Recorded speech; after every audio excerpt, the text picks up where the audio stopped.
And now back to your regular programming. If you speak better to yourself. You showed up for like probably the dumbest conversation we've ever had on this show. Let's have that smile again. Tell me how that happens. Physically should not happen. Relax. If you say Give me as well. 3 times a day, God will line it up. He's just an absolute hack, and he gets his ass kicked by the teammates every week. It's just terrible.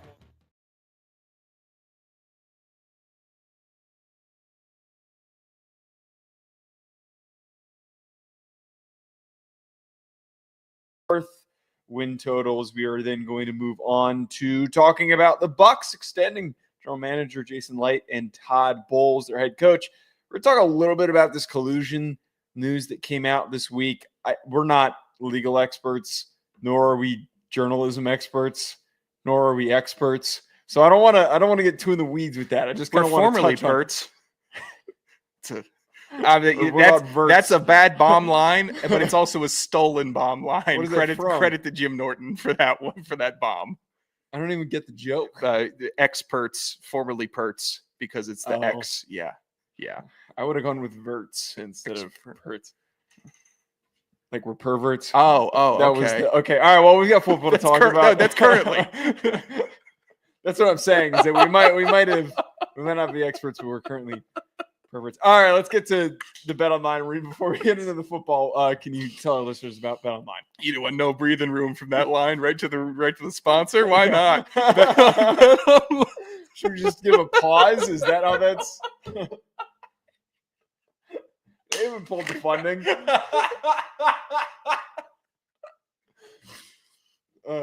Let me get okay. Bet Online. It's the world's most trusted betting platform, your number one source for all your sports betting action. Baseball's in full swing, Joe. Get it? Full swing? A lot of swings going on. A lot of home run props. A lot of hitting props. You know who's hot? Ronald Acuna Jr. is hot. You know what else is hot? There's this whiz kid in Milwaukee, this pitcher that's out there dueling with Paul Skeens, giving him every bit. Out-dueled Paul Skeens. Are you actually watching baseball? Or are you I'm plugged in. No. Okay. This is the most plugged in I've been in baseball since working at Sirius, where I was like forced to be plugged in. So I've tried and failed already. These Brewers, this kid I think it's Wisnikowski, I believe. Take his next strikeout over prop. This kid shoves. He is a beast on the mound. But if you have no interest in baseball, there is golf, UFC, all the sports. You can already place bets on the CFP lines and who's going to make it. The largest selection of odds on everything from the MLB and all of it. In between games, head over to the Bet Online Casino with the top Vegas-style games, including poker and live casino. Bet Online, the game starts here. Or if you are a bettor and you want to bet on football, you could bet on the win totals that we're dishing out here for every single division. Go back and watch the other 3 that we've done so far. We've got a lot of interaction with NFC East fans, which is also great because that is where our epicenter is, if you will, because we're in New Jersey, you were in Washington. So I'm glad that we were able to. They're rational, all of them. Oh, none of them. None of the comments are rational, but that's who we are. We're not rational, so we're glad that we have extended our reach to all the nuts that we could find. Your boys are keeping their mouths shut this offseason. Why would the Giants talk any shit? I'm like, whoa, ghost town over here. The only shit that they talked was to me when I criticized the Jackson Dart draft pick. You didn't get criticism for that, did you? I did. What? Not only did I get a lot of comments from people saying like, he doesn't know what he's talking about. I have had a lot of DMs from people that I know that are Giants fans that are, I've been in my life at one point or not. They saw the clips that I posted and they DM me. I'm like, you don't really think that, do you? Those were the comments that I was getting. Like Cardi giving you the business? No, well, Vito and I had a pretty tame conversation about it because he's a Giants fan. I had somebody I went to high school with who was like, you're out of your mind. I'm like, what are you talking about? And then I had a conversation with somebody last time I was visiting my girlfriend, not even a Giants fan. He was like, yeah, Jackson Dart, I think he's just like Josh Allen. I'm like, all right, this conversation needs to end as soon as possible. I do not like hearing those two names in the same sentence. Everybody that hasn't watched Jackson Dart thinks he's better. They don't know who he is. He is a mythical, unidentified creature.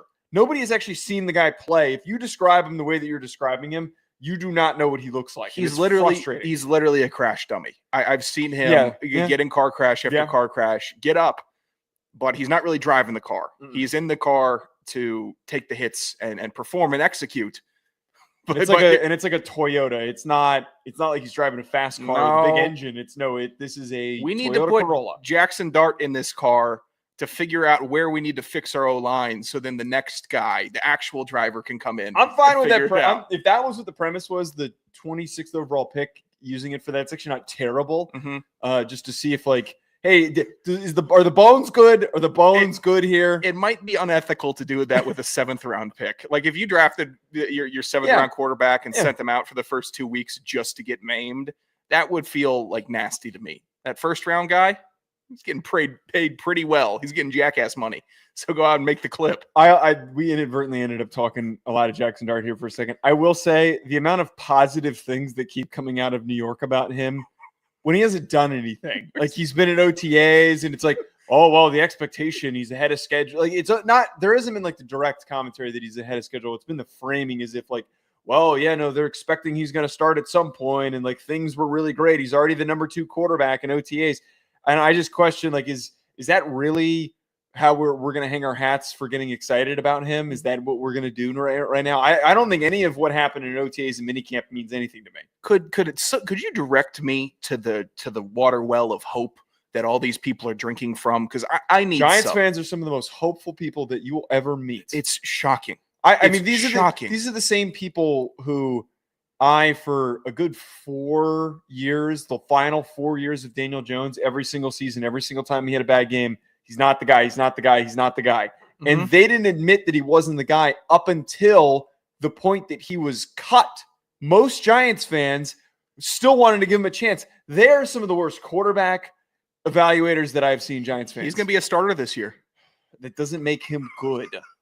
Yeah, who for the Brahmas? Is that who he's starting for? No, you're going to see Daniel Jones. Argonauts quarterback Daniel Jones. He's going to freaking sky that ball over Michael Pittman Jr. 3 times a game, one of the tallest in the league.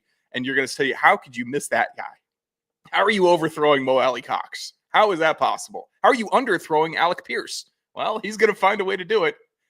Jonathan Taylor didn't get that ball cleanly. How is that possible? I don't think it has much to do with his ball placement even. It's going to be, oh, look, clean pocket. How did the ball end up in the hands of a defender? It always does, doesn't it? That's always how it works. All right, we decided that we were going to talk about the NFC North win totals. The question we ask at the beginning of every segment we do here for division predictions, who will be the best team in this division, in the NFC North? Who will rule? This is who you need to know. We need to dig into it. Packers, 9.5. is their win total for 2025. What are you taking? This is so sticky. I'm taking the over because they succeeded last year in a harder NFC North than what it's going to be this year. Detroit is going to be taking a half step backwards. Minnesota, rookie quarterback, not going to lean into that for Green Bay, but they were able to make do when they had better teams that they were squaring off against. And they're sticky. It's weird. Jordan Love is good, but when you start getting into that Jordan Love, how many games can he win you on his arm? That's tough because they run through. It's a balanced offense. They don't have a wide receiver one. He's good. I've seen him take over games, or rather be great in games. I'm taking the over because it's a good team. Jordan Love is a good quarterback, and we have to simple math this thing. The under is tasty, though. The Packers fall off and getting lazy is tasty. But I don't think I gotta cut you off. You gotta settle down. Sticky and tasty. I'm not liking these adjectives you're using in this segment. We're a minute into the segment. You're sticky. I don't like sticky and tasty being in the same description of a team. We're talking about grown men here. We're talking about football. Sticky and tasty is not. I'm not feeling that. That's the cheese capital of America. I would describe cheese as sticky and tasty. I don't. What cheese do you know that's sticky? Cheese can get sticky now. Yeah, come back to me when you come up with one that's sticky. I'm taking. How about I stick you in the mouth? How about I leap over this table, stick you right in the mouth with this microwave hand? All right. I'm taking the over 9.5. One of the things that I'm factoring in here with all of these teams I am going off of, I know that it's not going to cut this way. I think that every team's going to split. I don't think that anyone in this division is going to sweep anyone. I don't. I think everyone across the board, this is the most balanced division in the NFL. So for them to get the 10 wins and they split against all their in-division opponents, I think that opens up a door for the Packers for them to, again, just win 10 football games. I think where the wheels fell off a little bit last year, inconsistent health availability for Jordan Love. I think he's going to be fine this year. Their receiver room gets a little bit more dynamic with Matthew Golden, and they also drafted Savion Williams, who is not really a receiver. He's just going to be that big-ass Cordero Patterson gadget player that's going to be really fun to watch how they get creative with him.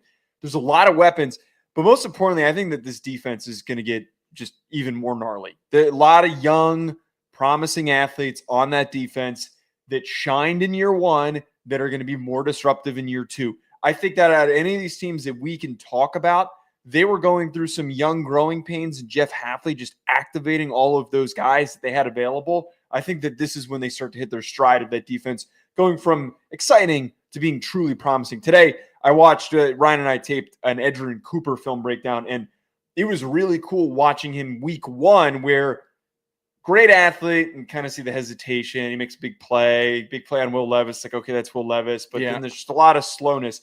And then we get to the end of the season, and he's just hawking down dudes. Like, he's just sliding down, blowing past linemen that are trying to keep up with him on zone plays and making plays at the line of scrimmage because he can read and see things as they're developing. I think that this defense is loaded with playmakers like Cooper. I don't think I've done this. I'm going to tip my cap right now to you. Because was my analysis so good? No, you did a ride the fence masterclass with your first minute there, calling out a universal split between the NFC North. I don't know if I've seen anything like that, where I'm planted right on this fence. Kiss my ass. Was impressive, buddy. What is so? You're not wrong. Impossible about that. There's nothing impossible about it because it's a wait, hold on. You're not wrong. I led in by saying this probably won't happen, but like I'm talking from like the betting vacuum of discussing this. Yeah, I'm assuming that all these teams are comparable enough. There is not like drastic, significant separation. The best team in this division is still the Lions. There is not significant separation between all these teams for me to think this team will sweep this team. There is a shot that all these teams can split. I totally agree. It was just funny how you phrased it. The NFC North drew the NFC East and the AFC North as well. So that's no fun. Having to play Baltimore, having to play Philly, having to play Washington. That's not going to be a fun time. But their non-divisional draws rather decent. You get to play the Cardinals. That should be a win for them. You get to play the Panthers. That should be a easy wipe the hands win for them. Right. And then sticky again, play the Broncos. You put a gun to my head and you want to tell me I will put a gun to your head if you say sticky again. Who wins right now between Packers and Broncos? Broncos on a meteoric rise. Packers very solid. It's tough, but I think the over, they're good. I should respect this team for being as good as they are and as talented as they are, and I'm not going to talk myself out of it. The Packers over easy. Minnesota Vikings, 8.5 wins is their win total. One of the lowest in the division. Now, I know where you're going to stand with this. You're going to come out here and say some crazy shit about how J.J. McCarthy is a bad person. He's just not meant to succeed. You're going to say some crazy stuff. I'm going to call him a bad person. Yeah, you're going to call him a bad person. You're going to call it because you've already criticized him as a player. I think that you're ready to take that next step of criticizing his personality, his well-being, who he is as a human. I think you've misread me here. Until I see him play in the NFL, I will remain chomping at the bit to run him down. Don't backtrack. Don't backtrack. My current status on JJ McCarthy, chomping at the bit. We have a lot of segments that I could go back and replay. I could compile a good 30 minutes of you just criticizing JJ McCarthy. Because that's team building strategy. But when it comes to JJ McCarthy on the field, okay, chomping at the bit.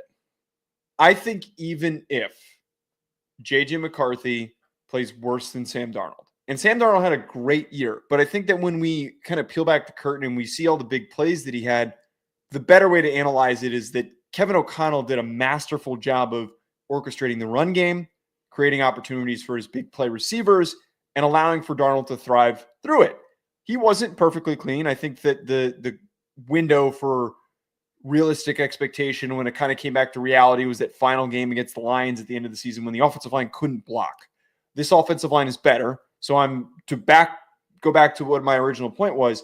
If JJ struggles, I believe that their defense is well coached enough and strong enough, led by Brian Flores, for them to win 9 ball games. I think that this is still a good Vikings team. So this is not a flash in the pan, got lucky, bunch of late game bounces that helped them get to the record that they had. They were phenomenal last season because they're well-coached teams find ways to win 9 games. I almost kind of think that Kevin O'Connell could be the next iteration of Mike Tomlin. Just keeps finding ways to just be over 500 and be in the playoff hunt.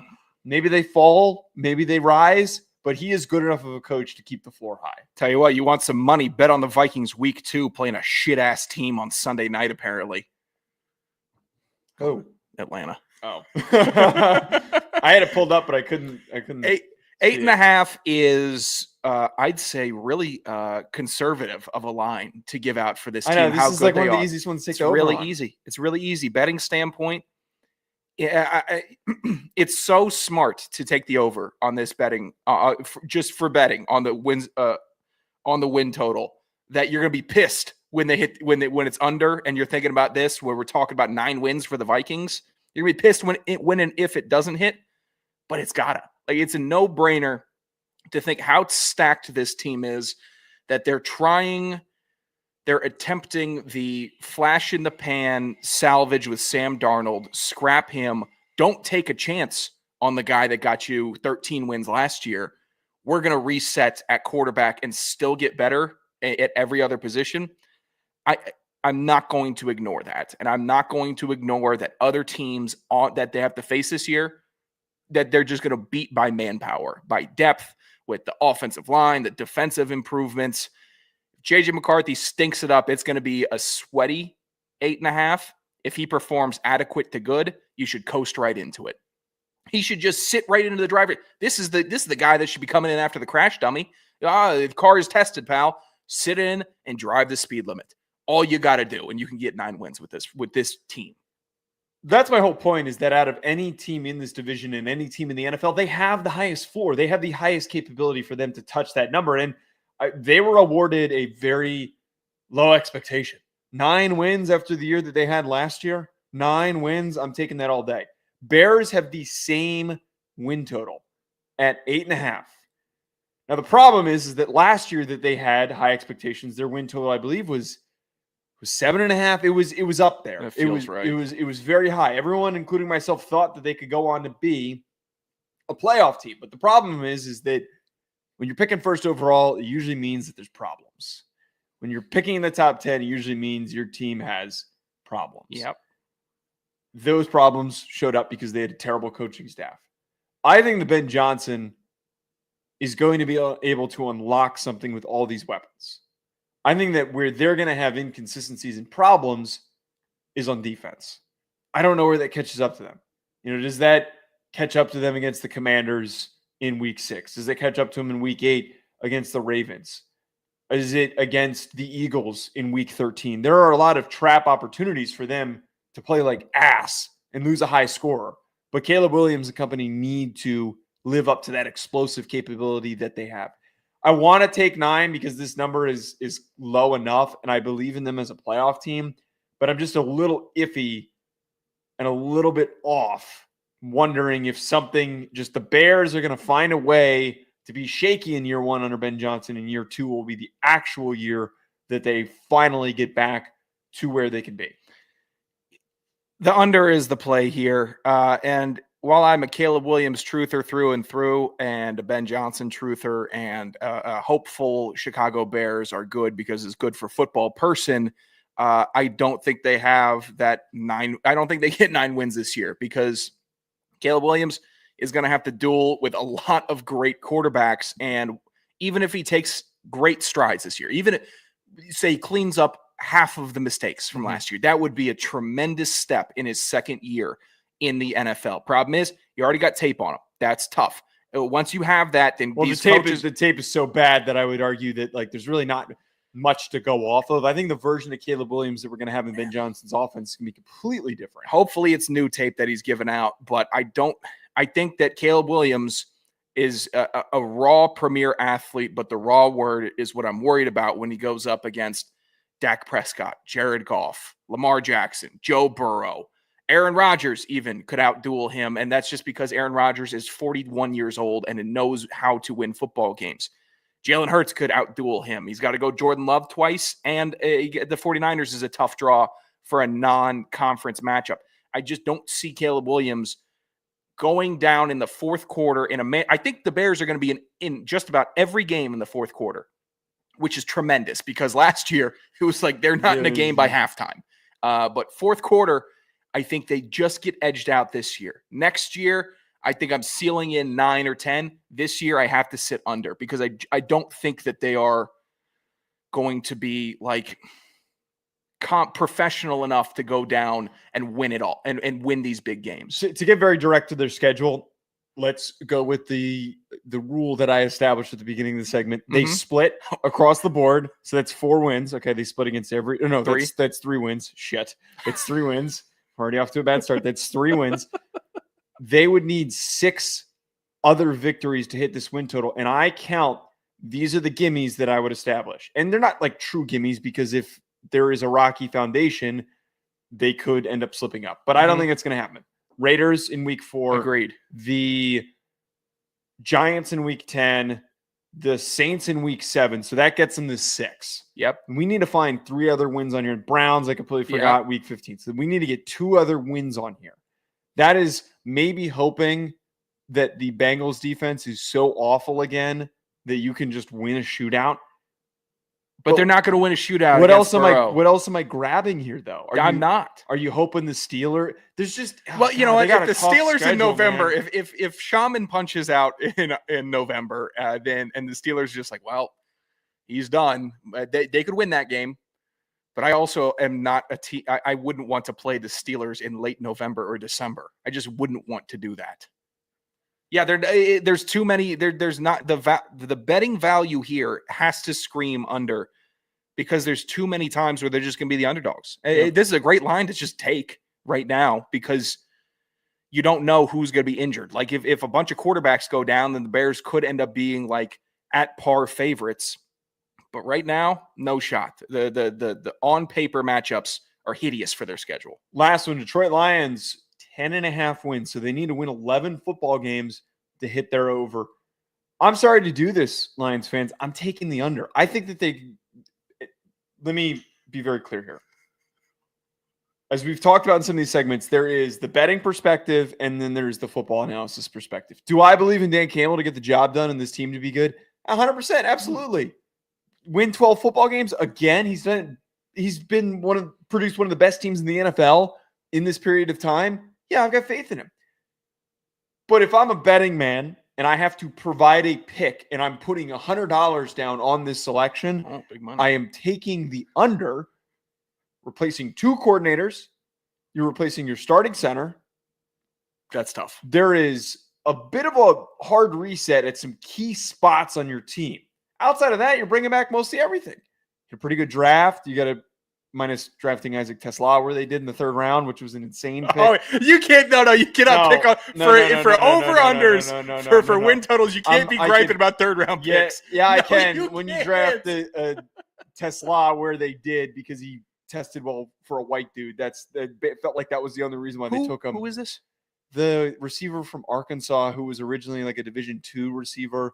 He was okay at the Senior Bowl. He tested like really like better than everyone kind of expected he would. They're filled with riches. If they had known Ragnow was retiring pre-draft, they would have taken a center in the 3rd round. Instead, they had a loaded team. They're trying to figure out if Tate Ratledge can play center, which is like a difficult. You know what I would love to do to replace my amazing center who was an All-Pro, Pro Bowl caliber guy? Oh, what's that? Take a kid who was a banged-up guard from last year and as a rookie, ask him to play the hardest position in the middle of your offensive line that requires intelligence and leadership. I'm not saying you can't do those things, but it's kind of a big ask for a guy who's never played the position in his first ever season. He'll get it done. Well, I do have faith. I have faith in the Lions. I'm taking the over here. They keep damn near everything. They are loaded. This is a loaded team. How I was talking about Green Bay and their bounty of riches, Detroit is that tenfold. The wide receiver room is incredible. They have a premier tight end, two A-tier running backs in David Montgomery and Jahmyr Gibbs. That's fantastic. Then the defense, young leader Kirby Joseph, young leader Brian Branch, Aiden Hutchinson returning. They got all those wins last year, and they were playing games where 8 out of the 11 starters on their team were out on defense due to injury, and they still kept on winning. So that Dan Campbell mentality, where it's amazing to see that in the modern era of NFL, that a head coach can just be a motivator, a true motivator, and inject his entire will into an NFL franchise. Millionaires, social media stars. It's incredible. Lions to the moon. Lions Again, to the moon. I don't disagree with anything you just said there. Like, everything you makes perfect sense. I'm not going to sit here and argue that I'm not criticizing Jared Goff. I'm not criticizing Jahmyr Gibbs and David Montgomery. I'm not criticizing Dan Campbell and his ability to rally the troops and Aiden Hutchinson coming back healthy. I'm not criticizing any of those things. I'm merely just pointing out that this is a very difficult task. And I don't want to, It's trappy. It's very trappy. And my hand is all up in the trap. if I see one fucking Lions fan comment, well, did you know the last team to lose their all-pro center and both their coordinators was the 2024 Philadelphia Eagles? I don't want to see that shit. I don't want to see that shit. Putting you on. God. That doesn't, that is such an uncorrelative just happenstance. Agreed. Frank Ragnow would never be standing up at a bar taking his britches off to reveal even smaller britches. That was, how much attention does that guy need? He was a hero, a personal hero. I know, of mine. he's going so downhill right now. And honestly, he's not doing bad things. He's not doing problematic things. He's doing It's what's not worse. like McGregor. I'd rather he be doing, and I'm saying this within reason, like problematic, funny things, like whatever it might be. I'm not saying that he's like going out and committing crimes. Yeah. But if he was caught on camera being drunk and being a clown in public or something like that, I'd be more happy with that than him doing this, what feels like a corporate, like, look at me, everybody loves me, I'm Jason Kelsey. That's what it feels like it is right now.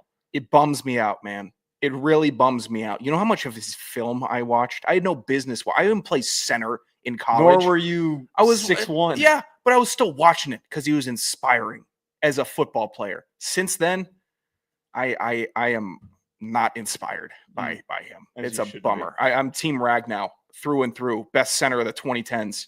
All right, let's move on to talking about the latest news. I think we're gonna punt on the collusion thing because I didn't have much of a talking point with that.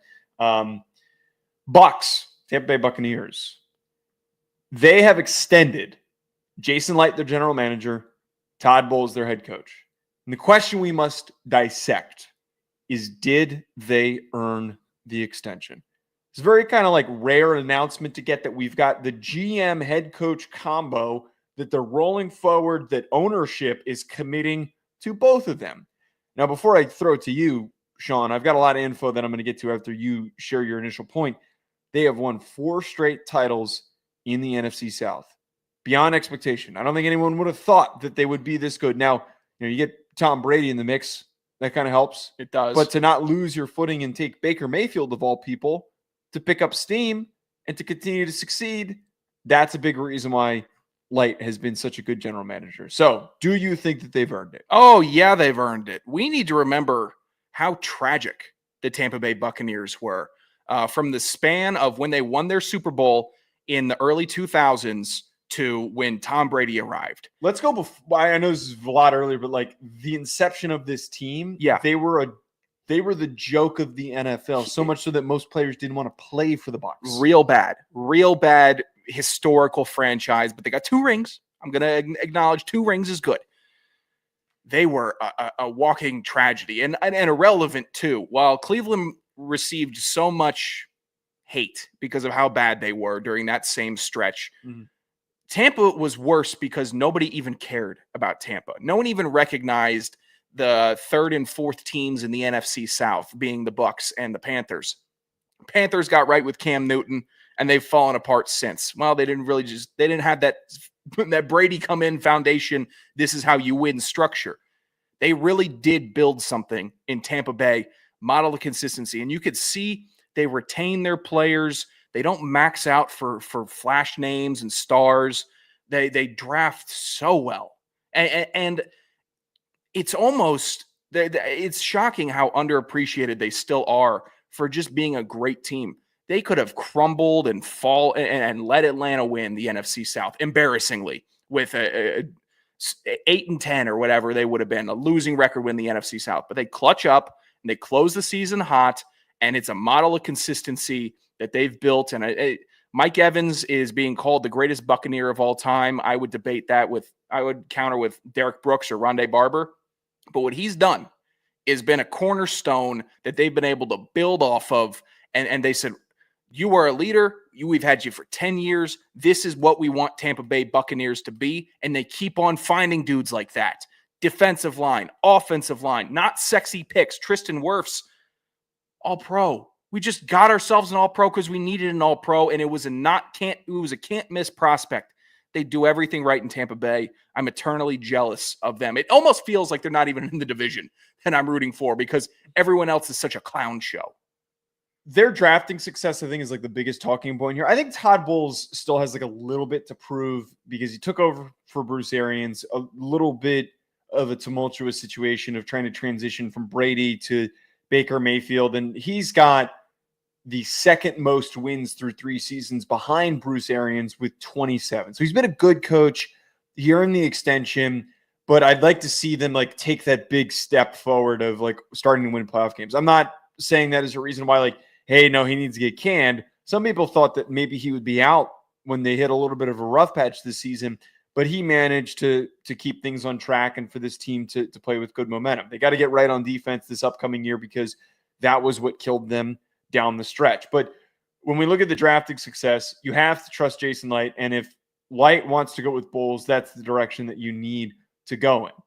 As we talked about, managed to pull off this transition of Jameis Winston not working, somehow convincing Tom Brady to come take over your team, which is just proof that you're a great leader, that you're able to inspire him to think that this is a situation that can produce success. But after that, since 2014, this is the most important one, since he took over, he has led the league, the NFL, or the Bucs have led the NFL in total snaps played and games started by players that they have selected in the 1st through 5th rounds. From 2023 to 2024, 40 of the team's 50 starters were drafted or were brought in through free agency. So they don't have to do any crazy ordeals or moves in order to bring in starters to fix this team. 2024 produced 4 guys that were starters on this roster. And I think that it's pretty effectively summed up by Graham Barton being a pretty good offensive lineman, Bucky Irving being a 1,000-yard rusher as a rookie and having phenomenal tape and looking like he could be one of the better running backs in the NFL for the long-term future. And then Jalen McMillan surprising people and being just a nice added deep piece in your receiving room once you eventually have to move on from constantly banged up Chris Godwin. There is amazing roster building, and I don't think that they get enough love and recognition for how great of a roster building franchise they have been. They just find gems. They had 2 linemen from JMU on that Super Bowl team with Brady. What? Yeah. Why? You know why? One of them started, and the other one got plenty of reps all year, and they just found football players. They find football players, man. Cody Mauch, football player, just comes in and grinds. Is he the best guard in the league? No. You're not going to compare him to Lindstrom or any of these other freak athletes, but he's a football player.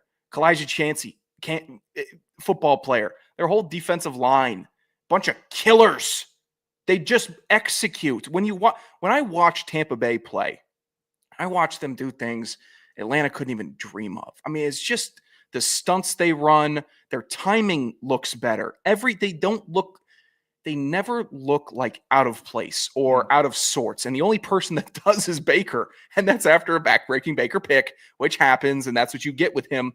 but his maturity and leadership with this team has been exceptional. And I think we got that taste of what Baker could really be when he had that one game with the Rams where he traveled a short week and he had to play Thursday night football for like a day of prep, and he won a big game for them. I'm like, wow, there's something here that the Browns didn't figure out and the Panthers didn't figure out, and the Rams just had another guy at quarterback. So what do we do with this guy? You know what you do?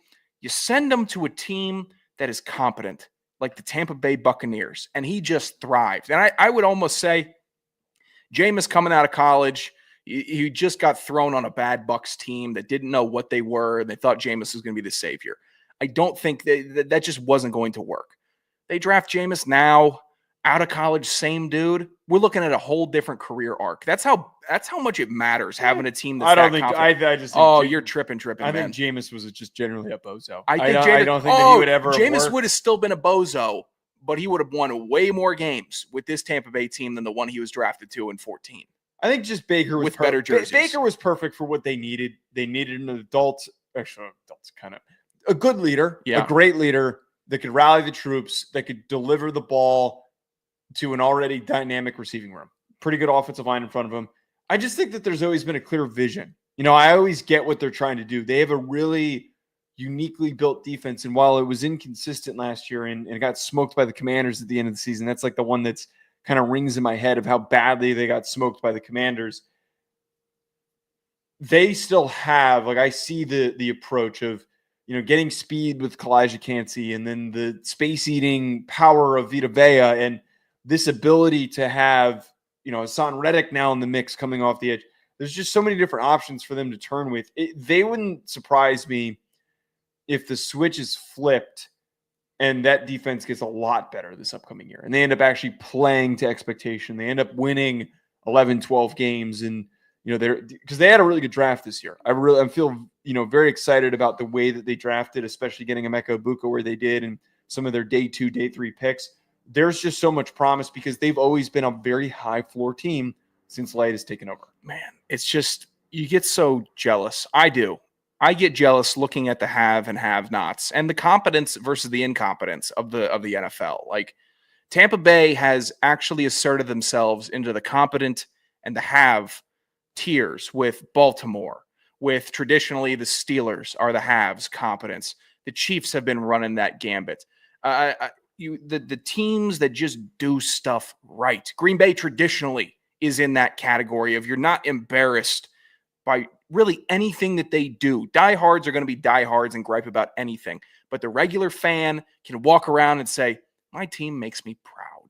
And when you have a team that doesn't make you proud, and you got to look at Tampa Bay adding blue chip after blue chip, it gets exhausting.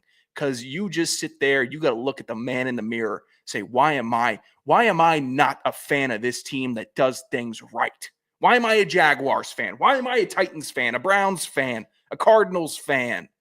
Why am I a Texans fan? Teams that don't do things right. Saints fan, all of these bad teams. You feel bad and you feel worse.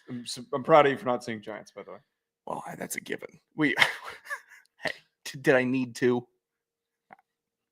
Yeah, I didn't think. Yeah, a little one for you. Yeah. And you watch Tampa Bay and you watch them pull themselves out of the pit. It's kind of what Washington is doing right now. New ownership, trying to bring a sense of professionalism, get the bad guy out of there, draft the winning quarterback, the quarterback of the future. That's the reason. But you could see the foundation building day by day. And you got to be envious. I am certainly. All right, let's jump on over to, we're going to skip the collusion topic. We're going to get on to the hack bag later on in the show. But let's start off with Hell Yeah of the Week. This is the Hack City Hell Yeah of the Week. Cue the lasers. I'm going to start us off here with my Hell Yeah of the Week. This was a very pleasant discovery for me. And it was something that was circulating on X today. Just in, the U.S. Director of Federal Housing orders mortgage providers to accept Fartcoin when assessing creditworthiness. Now, I'm no expert on credit or mortgages, but I'm understanding that it's requiring that when they're assessing if somebody has the credit and the assets to be able to afford a house, if they have a sizable amount of money in Fartcoin, they are saying that is trustworthy. So that my hell yeah is that now Fartcoin is being recognized by an important U.S. government entity. You're just not a real person, man. This is your hell yeah, Fartcoin? Yeah, Fartcoin.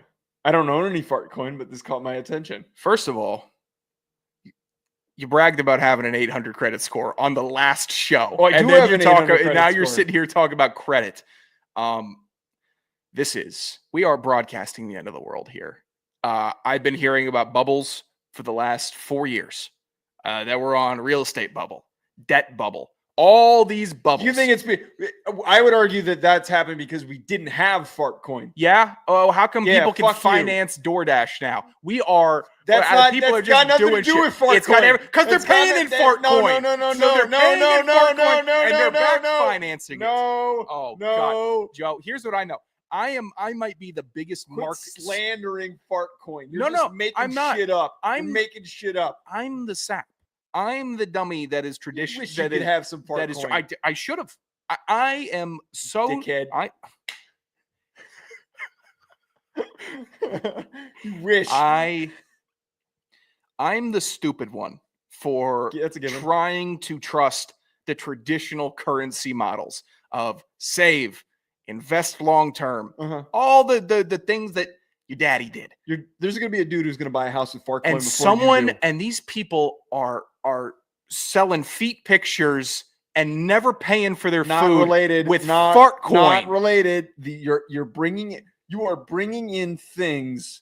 It's all the same. That have a negative connotation. Mm-hmm. You're tying in Klarna and you're tying in OnlyFans. Same thing. Into Fartcoin. Yeah. That is an established, holdable asset. It's firm. Fartcoin is holding firm. It's firmer than the US dollar, from what I understand. I don't know anything about currency. I hate coins. Fartcoin's the only one that I would afford. Coins. I hate you. All right, what's your hell yeah? That's crazy. What's your hell yeah of the week? My hell yeah of the week.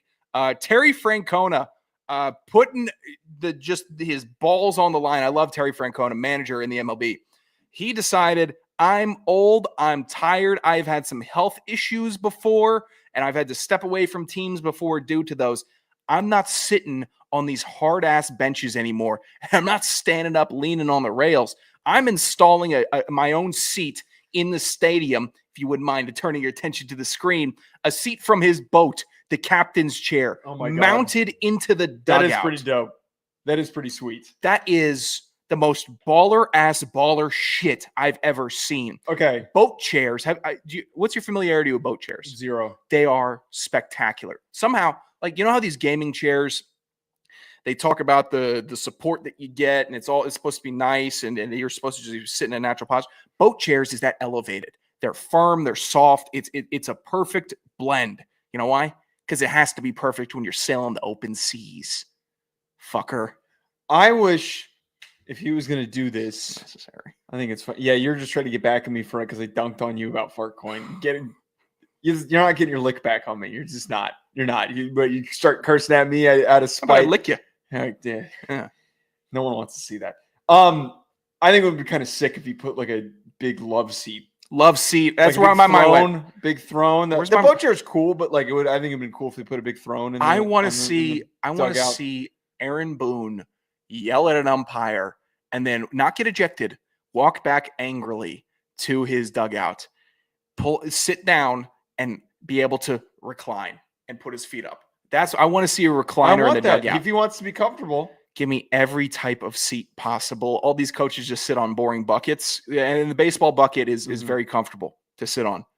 I like putting in your own boat chair. That's baller. I'm for it. I think it's a great concept. God, I'm all for it. So jealous of that. All right, get effed of the week. This is get effed. Get help? I broke my knee, man. No. Get effed. Ice up, son. It's the Hack City Get Effed of the Week. Sean, are you familiar with this story that was trending yesterday about Tiny Chef, which is a Nickelodeon kids show? I've seen hundreds of tweets about this. There's been a lot, and I'm not gonna fall into the, everybody's freaking out over this. Nobody knew anything about. I didn't know what Tiny Chef was until this went viral. He garbles. It's a little claymation that little baby voice. Little claymation, fat little dopey chef. He sings and stuff. Yeah. They canceled the show on Nickelodeon. 2 seasons, 41 episodes. Yeah, which is brutal. I don't give a shit about Tiny Chef, but I really appreciate the way that the producers, the creators of the show handled it. Mm-hmm. It gets canceled. They took the time to produce a short video and publish it of the animated claymation character not crashing out, but having an emotional meltdown and crying because of this. Yeah. I love this. I wish more creators would do this when their shows got canceled. Have zero regard at all for what the consequences might be. Like, there's no shot that Nickelodeon's going to bring it back after they're now under the gun the past 2 days because of this video. But I like the manipulation tactic here that's being used by them. So that Get Effed is directed at Nickelodeon. Yeah, it's perfect. It is exactly how you want to go out. Blaze of glory. That's what I wanted. You're shutting down Tiny Chef. You know how many times I had to just to move the damn thing. Yeah, the operation of claymation and all of that. So much work. Oh yeah, you an expert? I saw a video of Wes Anderson's Island of the Dogs, I believe. Yeah, they did a lot of claymation in that, or stop motion rather. Guy worked on the sushi scene for like 8 months, 30-second scene. And it's perfect. It has to be perfect. Months and months go into this stuff. So yeah, if I'm getting canceled and I've already put in years and years doing this shit, you're going to hear from me on my way out.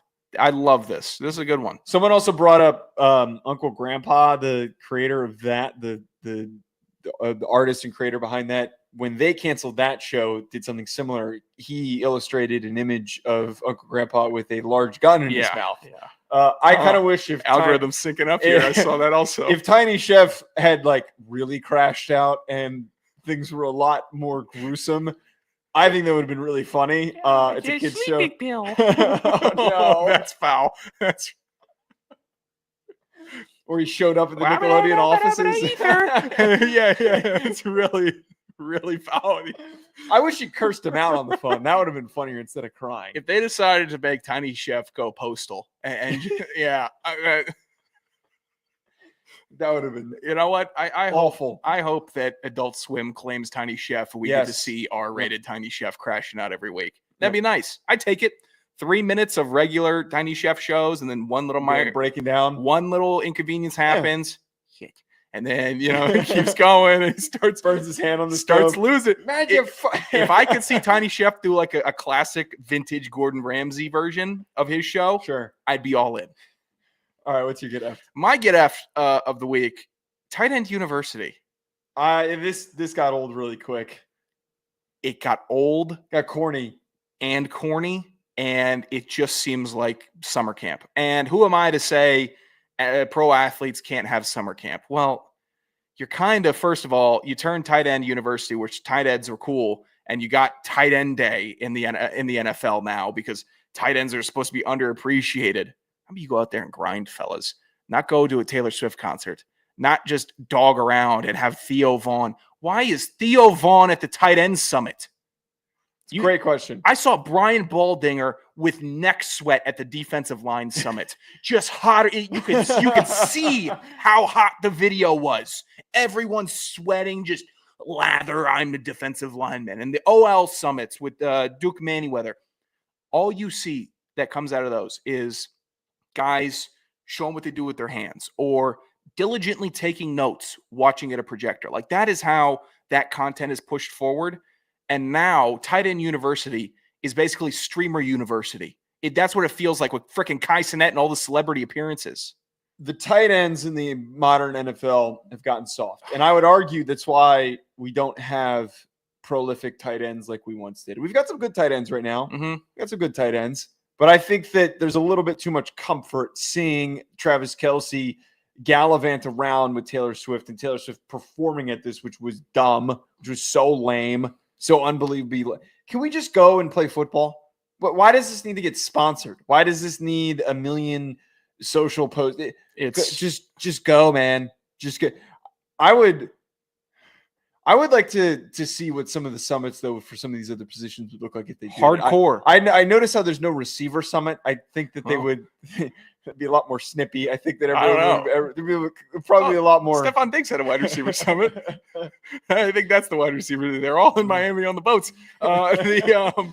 The defensive, like Von Miller had a sack summit, and it was like inviting the elite to come and learn and work with Von Miller. It was supposed to be, we're helping the guys at our position get better so they can get paid and become a fraternity within the fraternity. And that stuff was like, right on, man. You guys, it's not, I know we're kind of getting past the, I have to hate everybody and that I play against and all the fans want is the blood sport, but seeing you guys come together, work hard, that's cool. This isn't cool. This is, running down who is involved with Tight End University is a bad career move, so I'm not going to do it. All the people that are getting around him are the biggest internet stars. Is Jelly Roll there yet? Has Morgan Wallen showed up yet? How many Nashville dickheads do we need to see at Tight End U? It used to be Greg Olsen. I'm going to save that adjective. Greg Olsen speaking to the camp, showing what he used to do. Greg Olsen, decent tight end in the NFL. Not a great. George Kittle could have been a great. Whoa. Wait. He was good. He was good. Wait. You don't think that Greg Olsen was an all-time great tight end? No. He's at least top 20. Top 20? I mean, I think that you're completely discounting. I don't think so, man. He's not in my top 20. Wait. I'm pulling up his. I know it was rough in Chicago. He didn't have a quarterback in Chicago. I'm not gonna press him on that. He had, dude, you're really off on this. 8,000 career receiving yards, 60 receiving touchdowns, 742 receptions. In his career, he has 3 1,000-yard seasons. What are you talking about? My standard is Tony Gonzalez. He has 1, 2, 3, 4, 5 seasons where he had. Oh no, that's targets, not receptions. He didn't have any 100 reception seasons, but still, what are you talking about? Kittle's better than him. Kelsey's better than him. Tony Gonzalez is better. Gronk is better. The Chris Cooley was better. The guys you just named statistically are not. George Kittle's better. I bet he's up there in the all-time. Don't make me start rattling off tight ends, man. Wait. Who is all time in yardage? He is 1, 2, 3, 4, 5, 6. He's 7th all time in receiving yards for tight ends. That's pretty good. I wasn't aware he was 7th all time.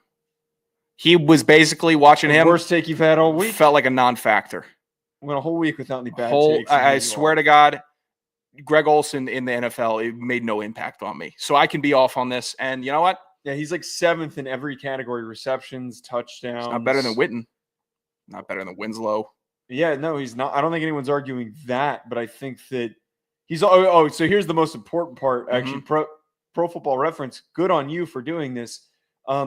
They have a list of Pro Football Tight End Hall of Fame monitors is what this is. So they have one name that's listed that's just average Hall of Fame tight end. So it's an average of all of the statistics of Hall of Fame tight ends. Yeah. He is 4 slots statistically in pretty much every single category of that. Yeah, he's 4 slots in yards, receptions, touchdowns. Yeah. Swear to God, he made like no impact on me. Bad take of the week. Bad take of the week. I'll wear that. But I'm going to defend that he was great, I guess, but irrelevant. All right, let's get to the bad Bears teams, awful Panthers teams. Before you say something, I guess he was okay with Cam. 201-834-4308. Call in, leave us a voicemail. Do we have a voicemail? The mail would piss me off all day thinking about Greg Olsen. Stops. What, they were wrong? The revisionist history, I'm going to have to do for myself. There's no revisionist history. No, for myself. 4308. 201-834-4308. Do we have a voicemail? Well, let's hear what Sam has to say for the program here. Hi, my name is Sam, and it's a new Sam. You can reach me at He put his phone number in there. Let's talk Cowboys, man. Playoff time. Let's go, boys.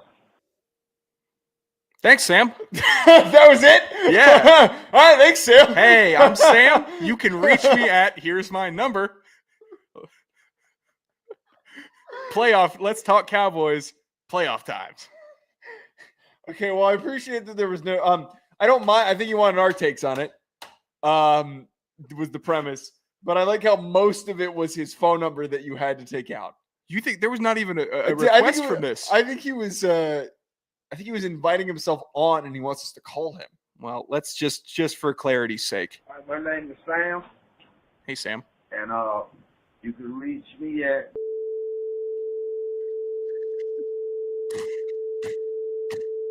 Let's talk Cowboys, man. Playoff time. I think he Go, says boy. 2 Talk Cowboys. Yeah, Two Talk Cowboys. So he wants to come playoff time. Holler at me. Oh! I didn't hear the full thing. Oh, don't worry. Well, we'll get you the full thing. No, don't play it again. Don't play it. And you can reach me at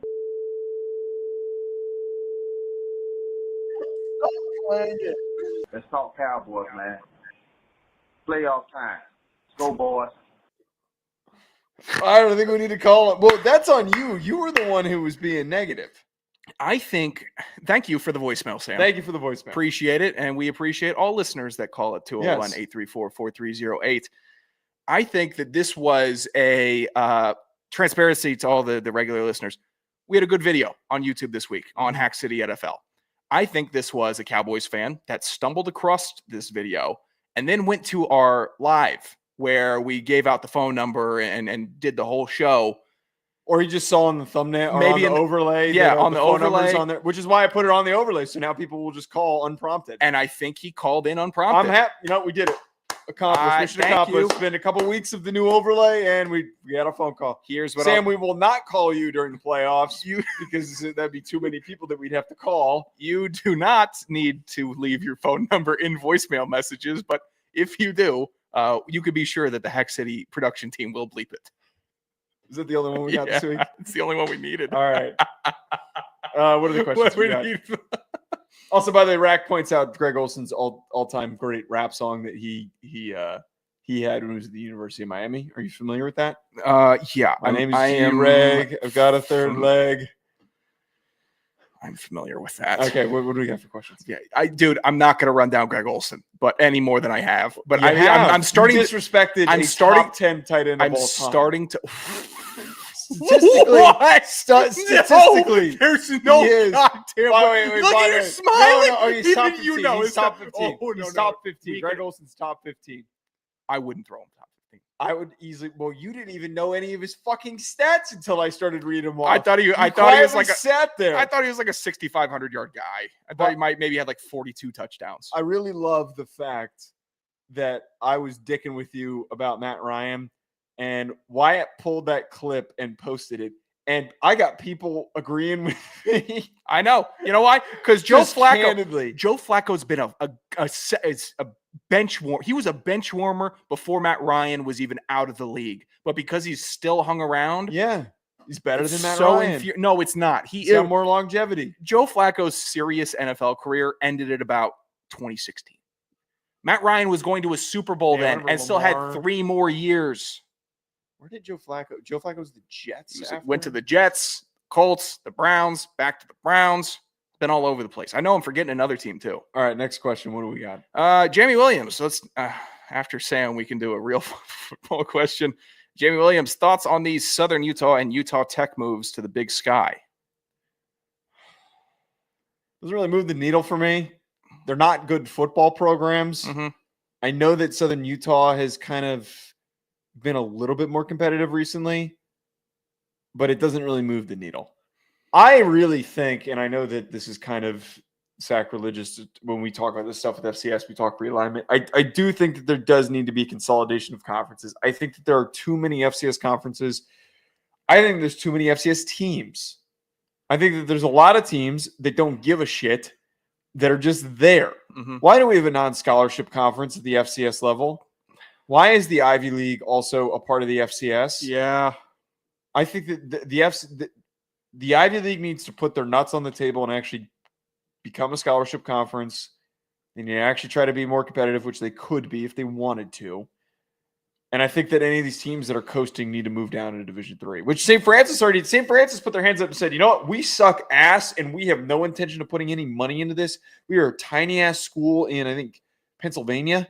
Goes to show how much I don't give a fuck about them. Now that they're gone, I will never talk about St. Francis again for the rest of my life. Sure. But that's a great example. Realize, hey, yeah, we don't belong here. We're going to just leave.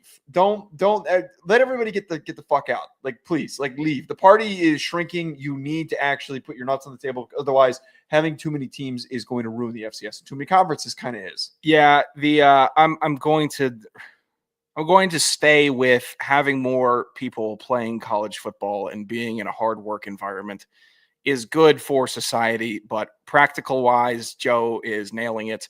Also, Jamie Williams, you're not slick. I know you still got a hard on. You're still very proud of yourself for Tarji Lamson last year. Yeah, and I know that's kind of got you in the Utah's mode still. I caught you. You're not that slick, pal. I'm on to you. I consume all Jamie Williams content. Do you? Seeing that, no. No, come on. I like here. Jamie Williams, and this is a privilege that he has, a true privilege for Jamie Williams. He gets to be in a 3-person group chat with you and me. I don't remember who created that. Twitter. I'm bad at responding. But I'm in so many group chats. I have so many messages on mine. I can promise you my DMs are. People do the whole look how many unread texts I have. I don't do that. Mm-hmm. I want to see your DMs, your Twitter DMs. Having open DMs might be one of my biggest mistakes because I get a disgusting amount of people who reach out to me that I just don't know what to say back to them. Say thanks, man. Thanks for listening.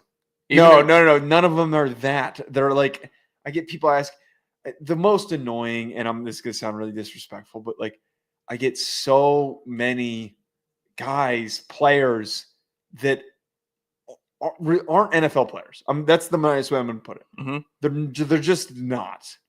And they send me their tape and they keep sending it. Did you watch it? Did you see it? Did you see my tape? They put together a cut up, and I don't open them because I know that they're not good enough. And I know they don't want to hear me say, hey man, I don't think that you're good enough. Mm-hmm. I'm not going to be that person to be a dick. The problem is there's a couple guys, one in particular, that has DM'd so many people that he has now suddenly put himself in the conversation as a mid-round draftable interior offensive lineman. He's not good. He's going to go undrafted. He's not even going to get signed. He's not a good player. It's been circulating. But you got to remember that mindset, man. You got to remember that mindset. He's dreaming, and he's got to make it. But the problem with that is that I get reached out to. I don't have control over that. Do I have communication? Do I have conversation with scouts every so often? Yeah, that stuff happens. They're not going to listen to my opinion. They're not going to make a decision because they saw something on Twitter. They've watched you play, dude. If they didn't, when they came to practice, if they didn't pull you over, and they didn't pull you away from practice to talk to you, you're not a priority kid. You're just not. It wasn't, hey, everybody come talk to the guys that want to talk to Aaron Parker and Kyle Murphy and Isaiah Coulter. It was, where's Kyle going? Oh, AP is taking this series. They're hanging back. Oh, who's that? Who are they talking about? It's the Ravens. Oh, it's the Giants. Oh, am I? Oh, the Browns. Am I still doing inside run? Am I? Yeah, you're doing it. And I talked to the scout coach. No, you guys reach out to the media people, and we don't know what to do with it. We're not going to give you a contract, man.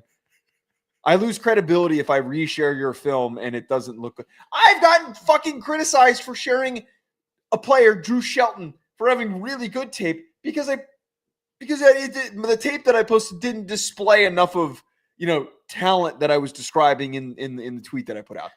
I had I remember my 7th grade gym coach used to be involved with a lot of basketball in the Northern Virginia area and coaching players and was way in touch. And he was kind of one of these. Was he touching you? You do not talk about Coach Stukes like that. You do not. And I'm going to show love for Coach Stukes.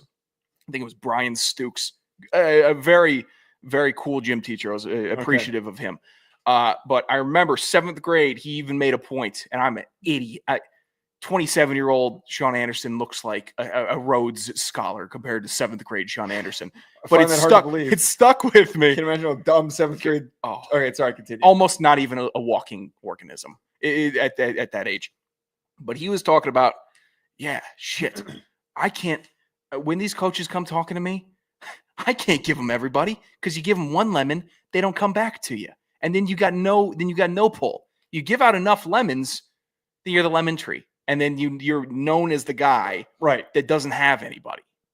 So having that kind of, I don't know, unwielding power of Joe DeLeone, you're going to have to continue the unwielding power of Joe DeLeone. You're going to have to continue to navigate that. Of course. We'll navigate more on Sunday. At Joe DeLeone, at Sanderson Radio, at Hack City Pod, 201-834-4308. Call in, give us your phone number. We will bleep it, but please give us your social. Credit card, phone number, whatever you want to give us. Can people plug their Twitters on the voicemails? I don't see why not. That's too personal. You can't call in and say that's too personal. I only want the numbers on the back of your credit card in the voicemail. That's it. Rack. No, I know we're closing out. Rack, no more Griffin Sachs questions. We can't. Rack, we just not answering. You're better than that too. He's better than that, and what we can't. He's Griffin Sachs. Then that would be the long con of all long cons, and I will have misread Griffin's from day one. Griffin wasn't smart enough to come up with something like this, nor does he know who Pamela Anderson is. I think, you know what? I think Pamela Anderson is a big enough. What are we doing? We got to close the show. I think she's a big enough name where just walking around, household name. I think she's been a household name for 40 years. I think you're overestimating the intelligence of Griffin. I'm talking about I love Griffin Sachs, but he's an NPC. And he was the most NPC teammate that we had. And I feel bad saying this, because I actually liked having good relationships with my teammates, unlike some people. I don't care. Yeah, exactly. I don't care. And he was a good teammate, dude. I don't have a good relationship with anyone. I don't have a good relationship with you half the time. Yeah, what are you gonna do? I'm sure it's not a you issue. It is a me issue. What do you want? What, you thought that I was that? I'm a bad person. I'm difficult. I'm not fucking changing, though. Everyone can go pound sand. Oh, God. Deal with me or not. If you want to be around the... You can't handle me at my worst. You won't get me at my worst. It's all worst. We're still looking for the best. I'm Joe DeLeone. Fuck you. All right, end the show. What kind of shit is that? The show. Piece of shit.